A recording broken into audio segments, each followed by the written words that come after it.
How's it going, everybody? Welcome to episode 7 of the JuGrTalk podcast. What's going on? It's been a while, you know. It's been several weeks, I think, at this point. Um, how you doing out there? How's everything going? You know, in my life, things have been kind of changing a little bit, but we'll get into it. You know.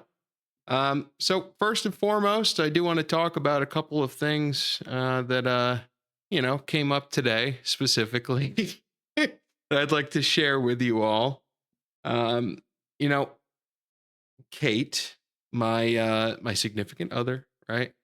She went on a trip with her family to Long Island today. She's actually on her way back right now. By the way, crazy drive. It's like 4 or 5 hours to get there, 4 or 5 hours to get back. From like where we're at, it's quite a drive, right? But they're on their way back right now. So I took the opportunity today to take care of a few things. Like I got a haircut. It's looking good. And I like to do a little thrifting. I like to go to garage sales and the thrift store and things like that when I have the time to. So today I decided to go over to the thrifty shopper, and I've had my eye on a couple of things like for the office. I mean, I updated my lighting and everything. That's looking good. But one thing I wanted to get is a comfy chair for my TV. I have a TV over here. You can't quite see it, but it's right over here actually. See, it's over there. I know it's a little bit of a mess, but that's okay. So I have a TV over there, but I don't really have a good spot to like sit and like watch it or play games or whatever I want to do on it. So I was looking for a comfy chair, you know. So I looked around, I went to Walmart, looking there, and they had like I didn't want to spend too much money on this thing, like what am I gonna do? Get a camping chair, you know? Um, or like a couch. I don't want a couch. I don't want something that big. So I just want like a comfy chair, not even a recliner, just like a comfy chair, right? Like an upholstered chair. So I went over to the thrifty shopper. Didn't really find anything over at Walmart, and I found a chair. Super cool, right? It looks really nice. Uh, they didn't even have a chance to put a price tag on it yet. Somebody basically dropped it off there, like donated it, and they didn't even have a chance to price it yet. So I took one look at it. I'm like, that's perfect. That's exactly what I want to have. Right. Um, Now, the thing about my car, though, is that it's a sedan, and fitting furniture in a sedan is not necessarily the easiest task in the world. Uh, so I bought the chair. I figure, you know what? It's a chair. I can figure out a way to Tetris it into my car, um, just to get it to fit somehow. Um, so I bought the chair and I take it out to my car. And first, I tried to put it like in the back seat, where like I pulled the front seat forward, tried to make some more room.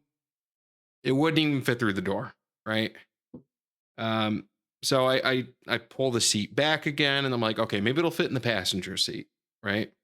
Now I do want to note this chair. It has again, it's kind of like an upholstered chair, but then it has like wooden legs, like four wooden legs, and then the top part is all, it's cushioned, it's upholstered, whatever, right? So you know, I go to put the chair in the passenger seat there, and I gotta figure out a good way to get it in there.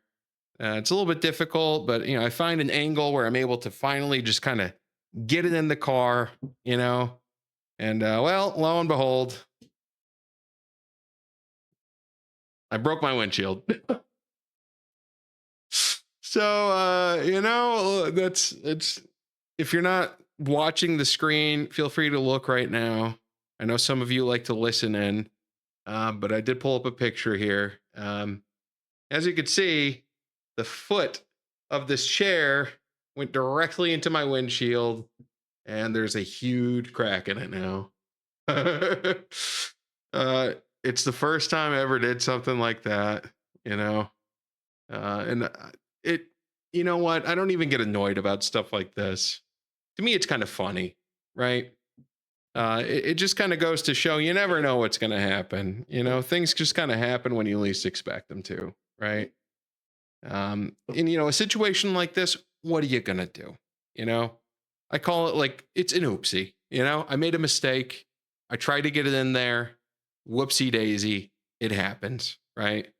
I have insurance. So this will be the first time where I contact them. I have Geico, right? And I pay for my insurance, so I figure, you know what, I might as well try to use it. This is the first time I've ever made a claim. You know, excuse me. Good grief!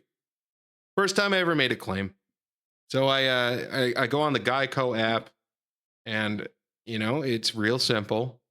Not sponsored, by the way. Just giving you my experience of making this claim. So I go on the app and the Geico app, and it says make a claim. Okay, request a claim. Cool. And then it said, okay, what are you making a claim for? And one of the options is simply broken window. So I tap that one, Uh, and then from there, it's like, okay, when did the window break? And I'm like, okay, it was today. And I put it in today's date.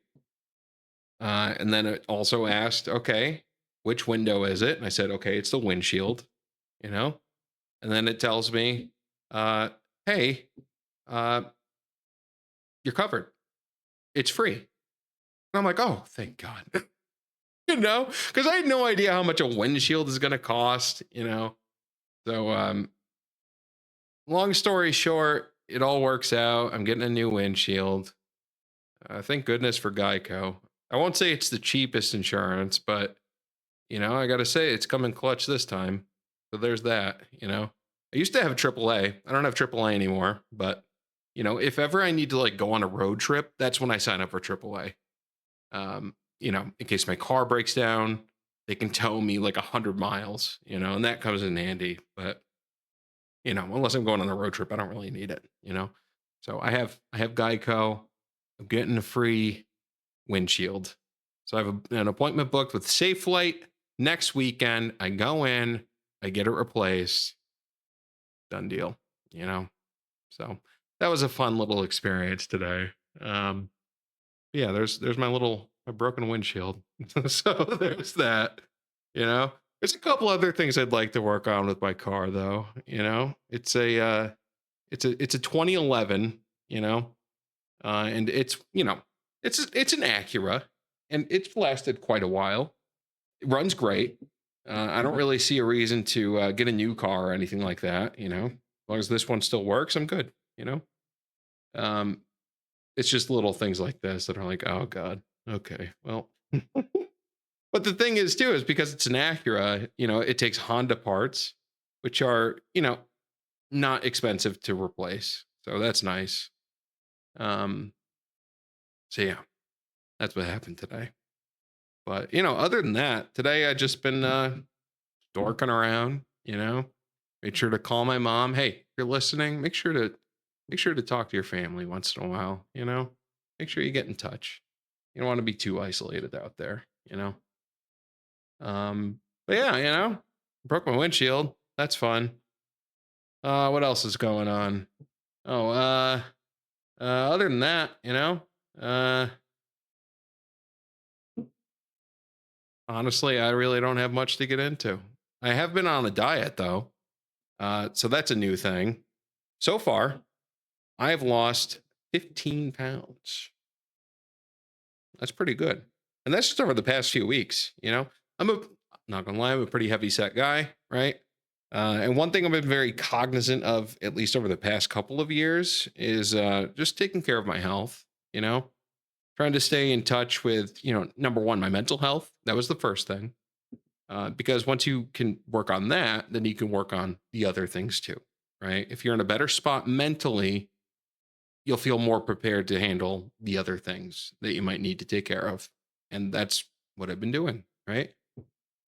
So I got the mental stuff locked down. We're good to go. And then, I quit drinking. I quit nicotine entirely. So the next thing on the list is diet, you know, is taking care of the things that I'm eating. And then the next thing on the list is going to be exercising more. That's the next thing, right? But right now, I'm focusing on the diet side of things, you know? So I went to the doctor. I tried to set up a primary care, which, by the way, is a little bit of a nightmare, you know? I don't know what it's like where you're at, but trying to set up a new primary care doctor is very difficult. You know, trying to get an appointment scheduled.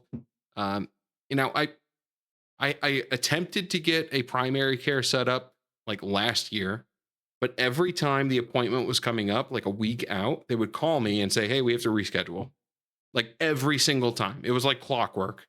Like I have an appointment coming up, I'm just waiting for the phone call, and lo and behold, they call me and say, "Hey, we have to reschedule." I'm like, okay, fine. Turns out that the doctor I was originally supposed to see ended up getting let go or something, but they're no longer at that office. So that's cool. So I did manage to see another doctor. I won't name his name or anything, but it's at the health clinic over here where I live. And I met with him, and he ordered some blood work. Uh, and he said, "Okay, well, you're going to have to work on, your diet and stuff." Like right out the gate. Older gentleman, um, wasn't very nice, right? Which honestly, I kind of appreciate, right? Don't sugarcoat it. Tell me what I need to work on. It's better if you just rip off the band aid, you know? So he said, "Okay, I'm going to order blood work." And one thing I wanted to bring up in that appointment is like, okay, let me check some things. You know, I want to get blood work done so I could check on my vitals, you know, like how's my blood sugar, right? How is there anything else going on I might not be aware of? Like, how's my kidneys? How's, um, my testosterone, whatever, you know? So I was like, do a full blood panel. Let's, uh, let's just see if anything pops up, you know?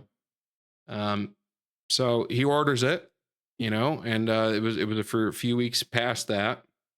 But I go in for the blood work, and the phlebotomist, by the way, I didn't realize this, but it was actually a family friend. So shout out.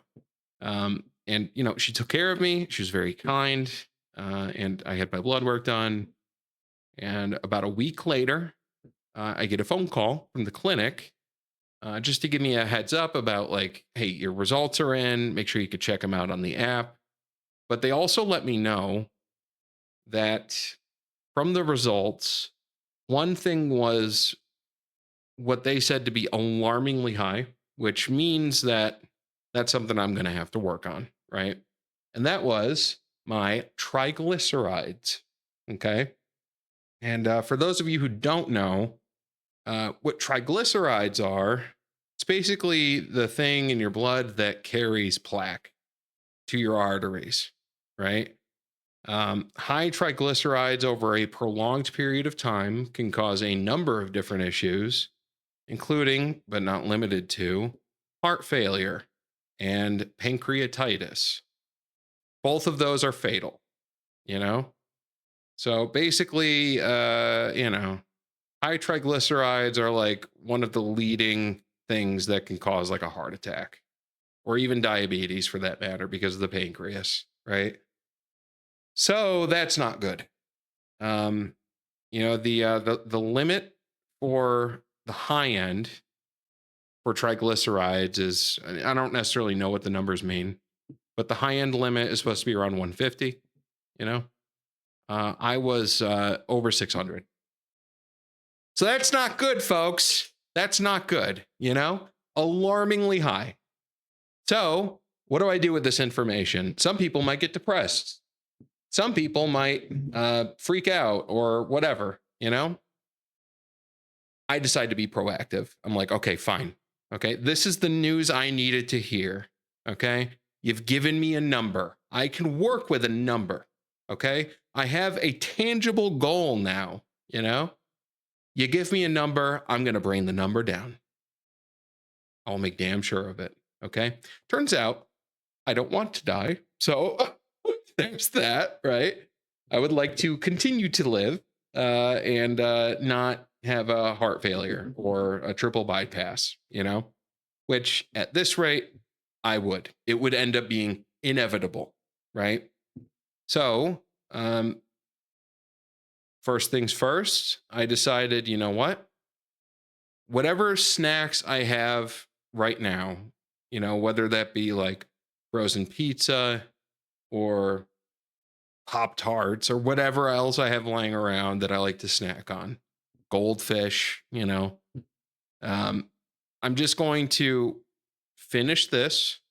This is it, you know, and then once it's gone, I will no longer buy any more snacks, you know, that's it.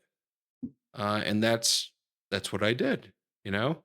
Whatever snacks I had, I either finished them or just didn't feel like having them at all, you know. But the main thing I'm focusing on with my diet now is uh number one, like almost no sodium. Okay, as low of a sodium count as I can possibly get. Number two is no refined sugars. So that's a really important one too, again, kind of tying into the pancreas side of things. I'd like to avoid diabetes. And number three is calorie count. So really what it comes down to is I just want to get more nutrition in my life. And I also started taking supplements too, you know? So my daily food looks like this. Okay. And this is simple. All right.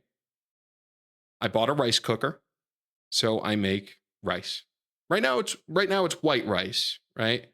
But I also bought a big thing of quinoa and I also bought a big thing of brown rice. And I know brown rice is healthier because it's more fibrous. It has more nutrients. I understand that. But right now, white rice is honestly, it's delicious. Okay, it's at least getting me into the habit of getting on this diet. So I'm making white rice with uh, grilled chicken, just frozen grilled chicken. I throw it in the oven. It cooks for an hour. I pull it out. I put it on the rice. You know, and um, broccoli or mixed vegetables, either way. But like that's my meal. That's my meal that I have nearly every day, you know? Um, and when I don't have that, otherwise I'll have like a peanut butter, like low sodium, no sugar added, natural peanut butter with banana sandwich, you know? On keto bread, by the way, not even normal bread, not whole wheat, nothing, right? Keto bread that has almost no net carbs. I found this really good brand of keto bread, by the way. It's really good. I recommend it. But so basically, I'm on a super low carb, veggie, rice, chicken, and then I also like to put a little low sodium, low sugar sauce on it as well. So I have a couple of different ones, and really, it's like Asian zing sort of sauces. Like I'll do like a sweet and sour sauce. Actually, the Panda Express sweet and sour sauce is pretty good. It's not that bad as far as like calories and added stuff goes. It's not that bad. Um, and some other sauces too, but I kind of go with like the Asian sort of thing. So basically, eating Chinese food every day, which isn't that bad when you think about it. Um, as long as you are cautious of the amount of sodium that you're taking and just reading the labels. I even had to throw out all of my vegetable soups, which is really surprising, right? I love vegetable soup, but looking at the can, it's like, Progresso vegetable soup. Um, it's like 60% of your sodium intake for the day. And that's insane, for a can of vegetable soup, 60%. It's absurd, you know? So I can't do it. I can't do that anymore. I'm just not going to. So I'm just going super low sodium, trying to go for low calories. So, no sugary drinks. I do drink like, these polar drinks. These are really good. The sparkling ice drinks are really good because you look at the back and it's like, okay, what do we have in here? I mean, there's a little bit of sugar, like 2 grams of sugar, but 10 milligrams of sodium, that's 0%. 0%. 10 calories, 0% sodium. It's not that bad. It has vitamins in there too. There's vitamin A, potassium's in there. Not bad. Some other things too. So good drink. Then as for supplements, I take just the normal like multivitamin, you know, daily supplement. And for my heart stuff, um, fish oil. I hate fish, by the way. So if you're gonna have fish oil, I recommend this one. If you don't like fish, it's a little more expensive than the normal one, but this one has um, no burp. No burp. Burpless. Look at that. Burpless Ultra Omega 3 from fish oil. Look at that. Less fishy odor and aftertaste. One a day. Done. 90 capsules, $30. That's fine. Whatever. 30 cents a day, right? Um, so yeah, you know, just trying to take care of myself, folks. That's where I'm at. You know, it's not easy, because I love pizza. We've talked about food a lot on this show. So going forward, don't expect me to talk too much about fast food, okay? Because I'm just not going to eat it anymore. That's it, you know? Even like just going out in general. I just, you know, what's the point at this point? I can't go have a burger. I'm not going to eat red meat, you know? I'm not even going to eat cheese. I'm not going to eat like fatty foods either. So that's it. That's a wrap. No more fast food, no more eating out, no more Applebee's. Even if I went to Applebee's and got a salad, I'd be really cautious about the sodium content, you know? Like even in the dressing, I don't know. I have to be able to read the label. That's where I'm at. Um, and you know what? It turns out this is what a lot of people do normally.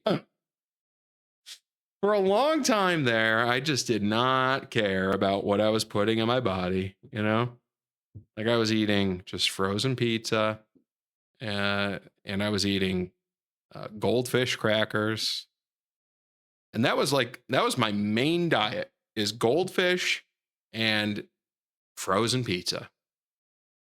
You know, so those days are behind me.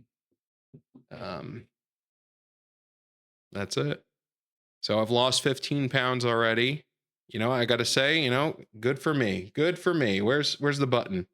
That's right. Yeah, good for me. Thank you. Thank you everybody. Thank you. So that's it. You know, that's it. That's where I'm at. Other than that, I've just been hanging in there, getting through some work things. We're in a weird kind of spot right now because it is the end of August. And this time of year brings back, honestly, it's very nostalgic for me once we start approaching the fall. I feel like it's this way for a lot of people too, because it gets into the season, this time of year where, people are going back to school. I will say people because there are adults who go to school, right? Um, and, kids are going to school too, I guess. But, since I live in a college town, you do see a lot of people just kind of, you know, it's very collegey. People are like moving back in. They're at Walmart. They're getting their school supplies and all this other stuff, right? Which kind of has me thinking back about when I was going to school, not necessarily like high school or anything, but more like in college. My college experience was pretty interesting, you know? So I went to, I have a bachelor's and I also have an associate's. I went for my associates, Onondaga Community College in Syracuse. And I wrapped it up and I finished the other 2 years at SUNY Oswego, which is on Lake Ontario, you know. And I will say, I feel like my college experience was really great. I feel like I had a good education. Um, I had a fair share of everything, right? I didn't always strive to be like an A plus student. I was like a B plus student, right? Because I wanted to leave wiggle room for myself to have a good time too, you know? Um, but you know, I got a degree in business administration, which is the most basic degree that anybody can get, right? It's like, oh, I have a degree in business. Like, okay, who doesn't, right? But that said, I'm glad I didn't go to school for computer science because a lot of those jobs are just going away with AI now. So there's that, right? All those they always used to tell you, and they always used to say to me when I was a kid, hey, learn to code, you know? Learn to code. That was like the big thing. Like, oh, coding is always going to be a thing. Now I can ask ChatGPT to write a code for me, but so can every other company. So that's the thing, right? Learn to code. Well, probably not anymore, right? Now you'll need to learn how to utilize AI for business solutions. So maybe business really is kind of the way to go at this point. You know, there's always going to be businesses, and there's always going to be people in those businesses, right? Um, but I always thought if I ever happened to lose my job for whatever reason, I would probably consider going back to school, you know? Um, so again, I have an associate's in business administration. I got that at OCC in Syracuse. Now, when I went there, it was a SUNY school. I don't know if it's still a SUNY school or not, but SUNY stands for State University of New York. That's basically a state school, state funded. And there's like a whole network of SUNY schools. So, at least in upstate New York, down in New York City, there are CUNY schools. That's City University of New York. But upstate, it's all SUNY, right? So there's SUNY Oswego. There's SUNY OCC, or at least there was. SUNY Oneonta, SUNY Cortland, which is where I'm at. Um, a whole bunch of them. Fredonia, Plattsburgh, a lot. There's a lot of them. So, it's like a whole network. So basically, if you go to college at one of them and you get a 2-year degree, you can transfer all of those credits over to another SUNY school to finish your other 2 years. It's a 1-to-1 transition, and that's super nice because OCC doesn't offer 4-year degrees, right? Um, what's nice about OCC though, yeah, it's a community college, so you can get an associate's there, but you can also get like a trade certificate too. I know that they had a pretty big like auto shop program there, for example, and some other things too. But it was a pretty interesting experience going to that school. I mean, a lot of really great friends. One of my best friends, Vinny, we were roommates there. Another good friend of mine, Alex, we were also roommates there. Just you meet some really great people, and I think a lot of that is because I was living on campus. I would never go to school and not live there, you know? In a way, it's almost like it's almost like you're in a different reality in a weird way, you know? It's kind of similar to like Harry Potter, right? Where you're just kind of all in on the whole experience. I feel like I've had to commute to school. It would be similar to just going to high school at that point. Like you go and then you come home. You go and then you come home. But if you're living there, it's very different because you never really leave. You're always just kind of there. Um, and there's always something to do, you know. Um, so like if you're in Syracuse and you're going to OCC, you could just where I'm from the middle of nowhere, right? So moving to OCC was a big step into just sort of being closer to like a city lifestyle, right? Because at least from there, you can take a bus, you can go downtown, you can go to the record store, you can just like go hang out, with your friends. And that's something I never really had the opportunity to do living in the middle of nowhere in a rural town, you know? So having that experience open to me, that was pretty cool, you know? Um, so, it's actually really interesting too because OCC, it's a community college, but they also have dorms. and they're not just normal dorms either. They're like suites. So the way that it works is it's like you have a shared kitchen and living room, and then there are two full bathrooms, toilet, shower, whatever, and then there are separate bedrooms, usually like four bedrooms in a suite. Typically, like three of them are like what they call a single bedroom, where there's, one person living in them. And then one of the bedrooms is like either a double or a triple, right? And that's a bedroom where they have multiple people just sort of living in one tiny room, you know? And well, that's what I lived in. So, you know, for the first couple of years there, I had shared bedrooms, which, thinking back, I mean, it was the more economical choice for sure. But there were definitely some struggles that came along with that too. Um, for example, I had one roommate when I was living in a triple who ended up stealing some money from me. You know, that's the kind of thing you'll have to deal with when you have your personal items in the same bedroom as another person who you might not know or trust, right? That's just kind of what happens. And who do you report that to? Like what do you say?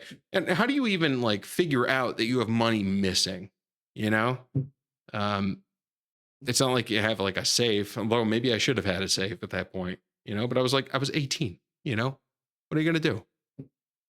So, you know, when you live with you know, another person in a bedroom, it's almost like they have to be your brother. And if they're not, then you're not gonna have a good time, you know? So my second year of going to school was much better than my first year. I didn't have to deal with that sort of thing in my second year, which was good because I was just living with Alex, you know, and we were in the same dorm as Vinny. Vinny's another one of my really good friends, and we also had Kwame in there too, and we had a really good sort of like friend group. You know, we were really tight throughout college. And they're still my friends to this very day, and there's not many of those that you get to have. And at this point, what was this, 15 years later now? I'm getting old. At this point, they're lifelong friends. I mean, what can you say? Whoever you stay in touch with over that kind of period of time, it just kind of goes to show. Sometimes you can actually build a lasting friendship. I can't imagine building a lasting friendship these days. And maybe it's just me, but I feel like it's just more difficult now to build friendships with people, especially number one, I'm in my 30s, which is one thing. Number two, I don't leave the house most of the time. So there's that too, you know? But also number three, post COVID, you know? I feel like people are just kind of awkward around each other for some reason now. Everybody's kind of like in their own bubble. Like any relationships that they had already established are stronger, but I feel like people just aren't building new ones. It's hard to sort of break out of that. In Seattle, we call it the Seattle freeze. Any newcomers, you just sort of give them the cold shoulder, right? And I feel like that's just kind of spread everywhere now. So I don't know what's going on with that, but that's where we're at as a society, I think. And maybe it's just around here. I don't know. But it's, you know, like I can't imagine meeting somebody and saying, hey, you want to come over? You know what I mean? Like, who are you? Right? Can't trust anybody these days. Maybe it's just me. I don't know. Maybe I need to open up to more people. But maybe it's just something larger, right? So anyway, made some lifelong friends at OCC, and then I went to Oswego, right? Because I wanted to finish my, I wanted to at least get a bachelor's. And the thing is that at OCC, I, um, I, uh, I did really good in my classes. I was taking business classes, which includes things like statistics. Uh, there was like a math class that I had to take. I only took one math class in my whole time at college, and it was It was applied business calculus. And I took it my first semester and I got an A. Like I skipped pre-calc because I already took it in high school. And then I took this calc. I got an A.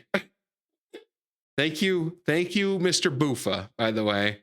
Awesome professor, coolest guy ever, right? Uh, and I never took math again. Although, in a way, there are other, maybe not necessarily math classes you have to take, but there are a lot of other classes you have to take that have math involved, right?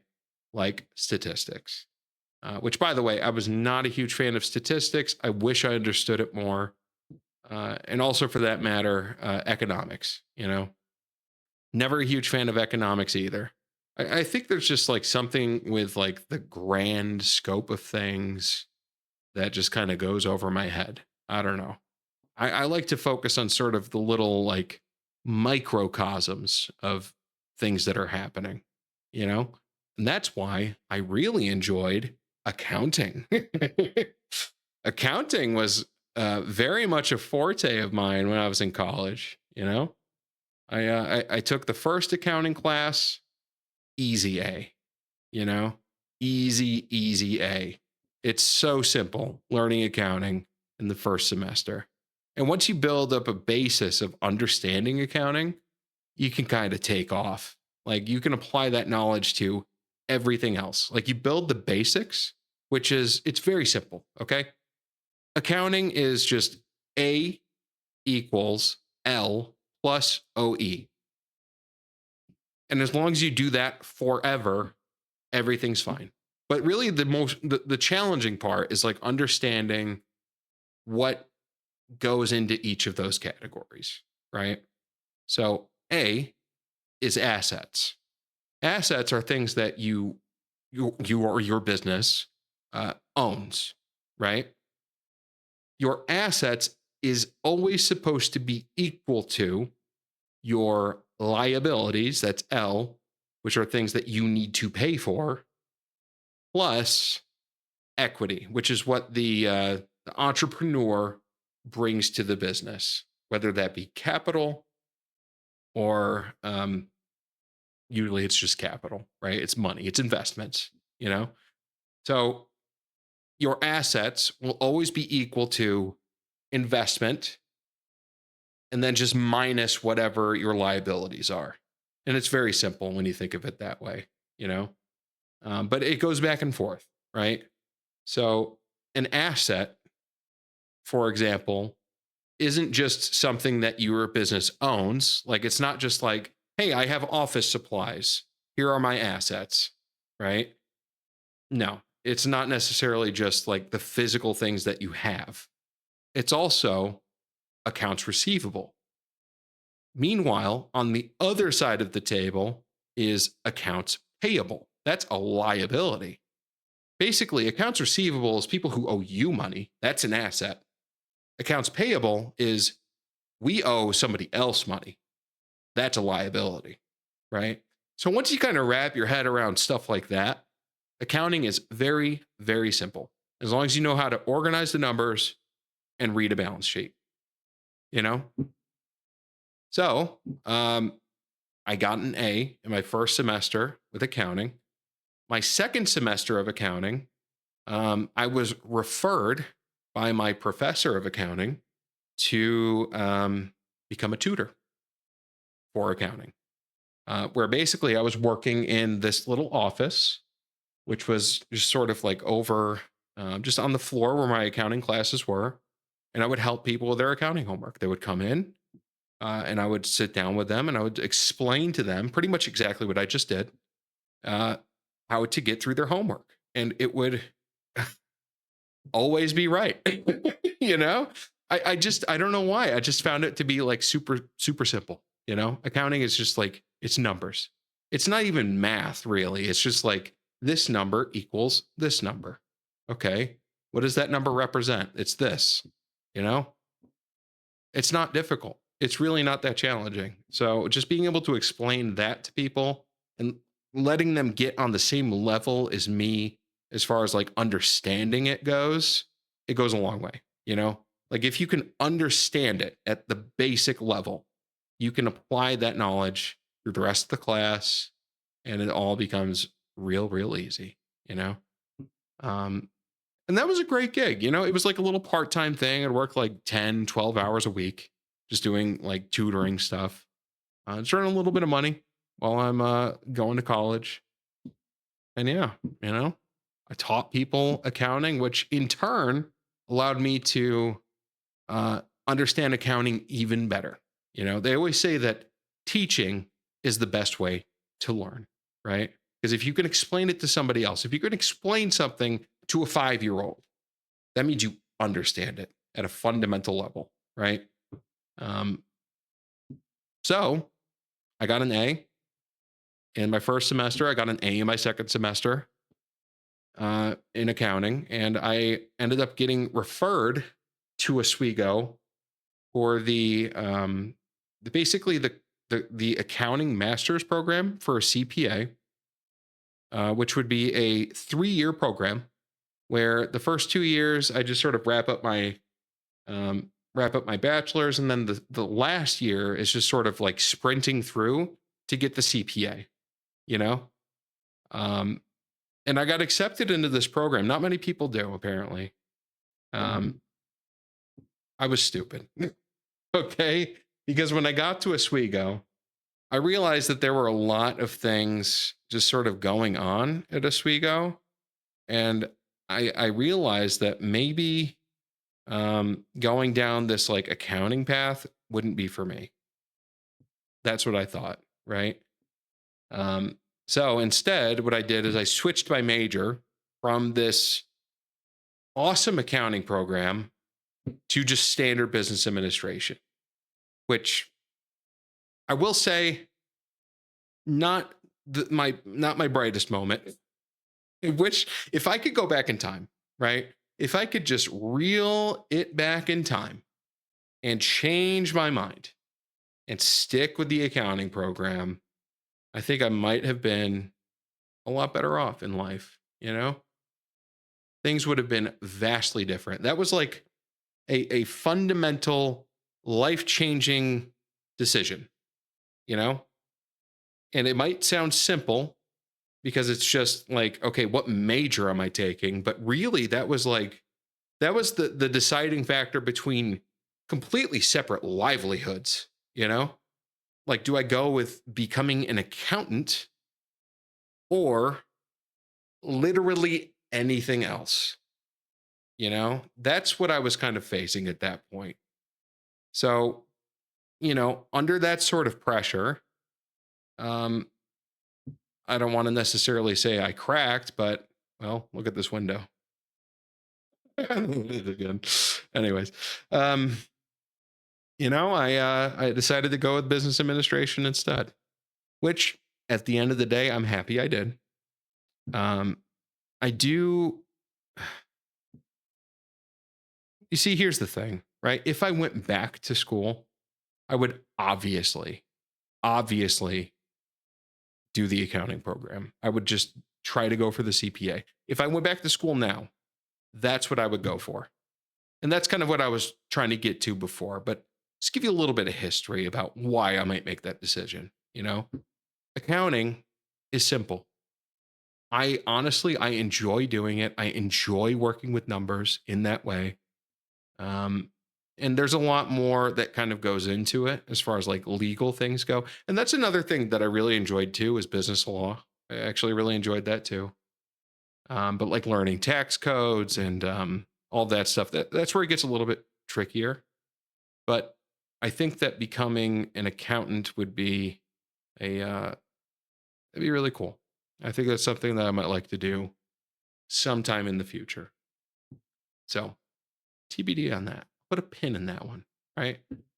Um, but instead, I went with the business administration degree at Oswego, uh, and I changed my focus. So instead of like being on this accounting focus, I took a few classes before I really made up my mind here. But I was taking some human resources classes, and I really enjoyed that professor, right? Um, shout out, um, Steve Abraham is his name, right? I'm sure he's still working there, but he's the nicest guy. Um, and I feel like I learned a lot from him, you know? And he's the kind of professor who stands out like a sore thumb in a funny way, right? Because like you take these human resources classes, everybody will know who you're talking about. Like, oh yeah, is he the guy who, well, let me just spill the beans here. Okay, whenever you start a class with Steve Abraham, the first day of any class, he brings in a a monkey, stuffed monkey, okay? And he explains to the class in the simplest way, okay, here is I forget what he named, Spunky. I think he called him Spunky, right? Uh and Spunky was wearing a baseball cap, and Spunky was wearing earbuds, and Spunky was wearing sunglasses. So he would bring in Spunky, the monkey. He would say, "This is Spunky. Spunky wants to pay attention in class." So what Spunky will do is he will take out his headphones. What Spunky will do is he will turn around his baseball cap so that he can see clearly. And what Spunky will do is take off his sunglasses. Spunky is a good student. Like, all right, dude. Like he talks to everybody like they're in like they're like a 5-year old, you know? But to me, it's funny. It's like no other college professor is going to do that. But obviously, if he did this at this point, there must be a reason, you know, because you're going to end up with some students who just do not care, right? But because he just sort of leveled with everybody in that way, um, you know, it made it easier to pay attention in his class, I think, because he would explain things clearly. He would he would take the time to sort of understand you. And he was the kind of professor, I think he was the only one who actually went to his office hours just to say hi, you know? He's a nice guy. So all things considered, he would always he would always posts about like openings in human resources in the community. He's just trying to get people jobs, trying to teach people to the best of his ability.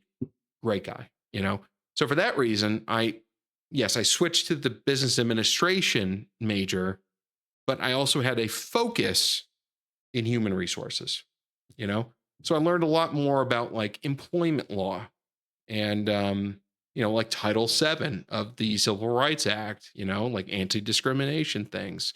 And a lot of it is case studies, right?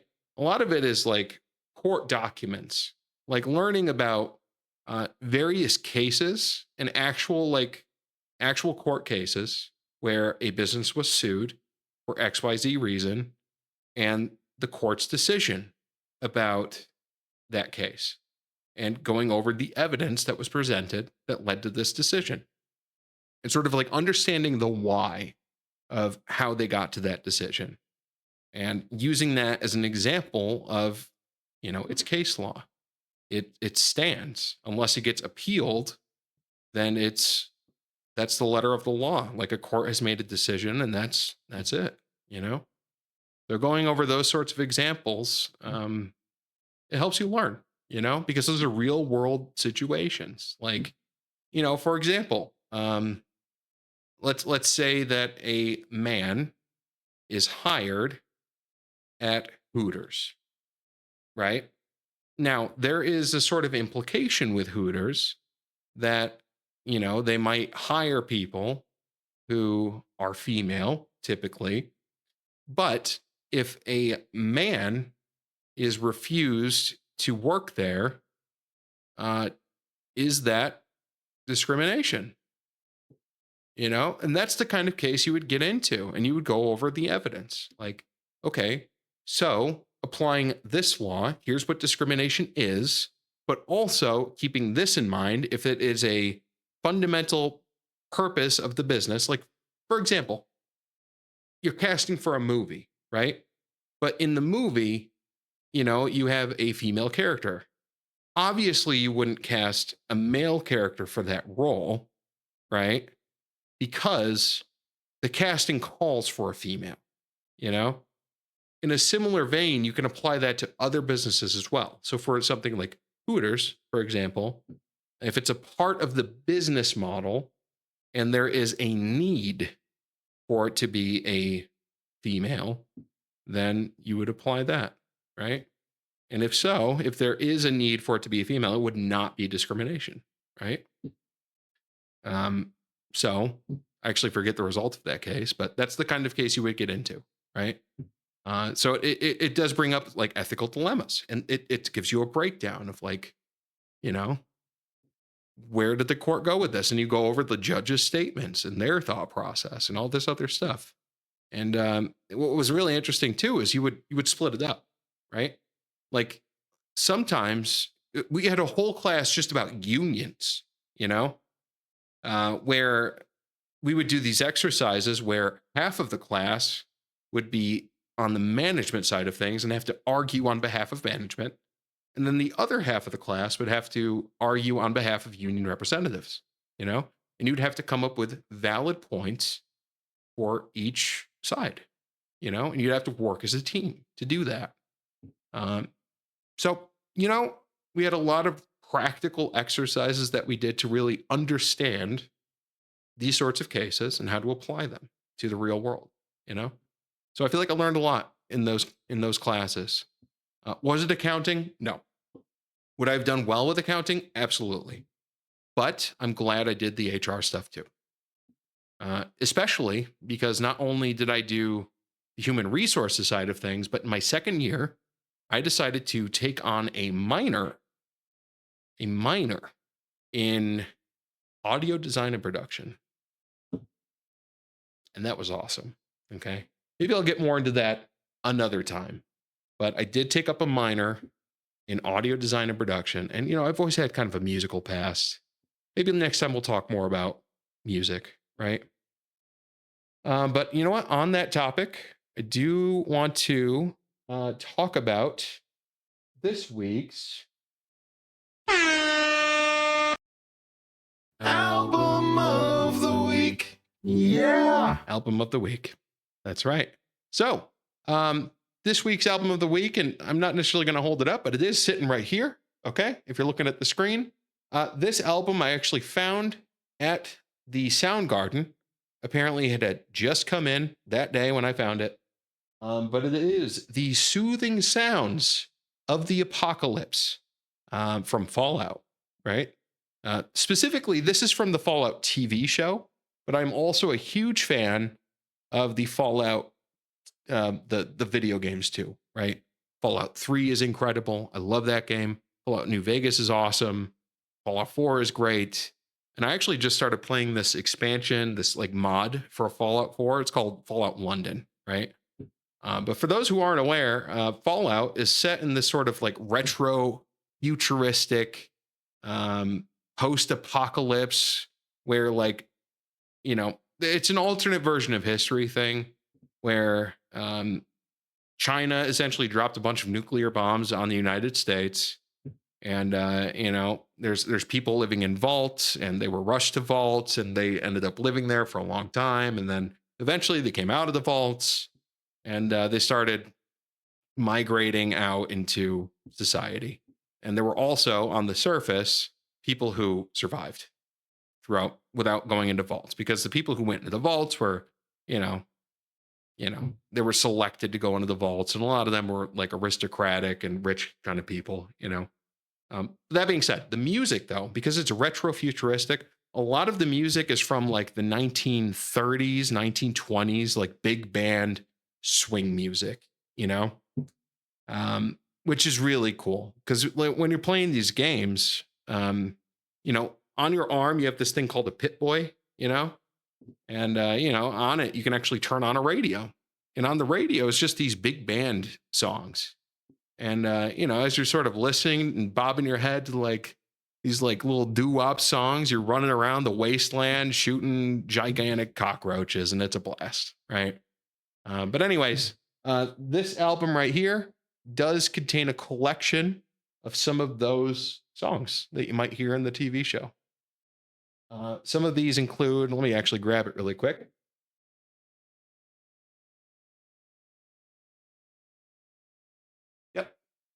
So here it is. Some of these include Orange Colored Sky by Nat King Cole. Another one is So Doggone Lonesome by Johnny Cash.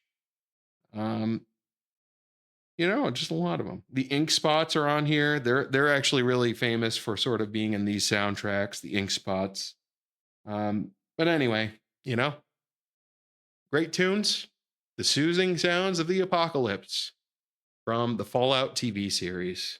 It's actually in a really cool color too. Like a smoky blue. Check this out. Very cool. Yeah. Anyways, great record store find.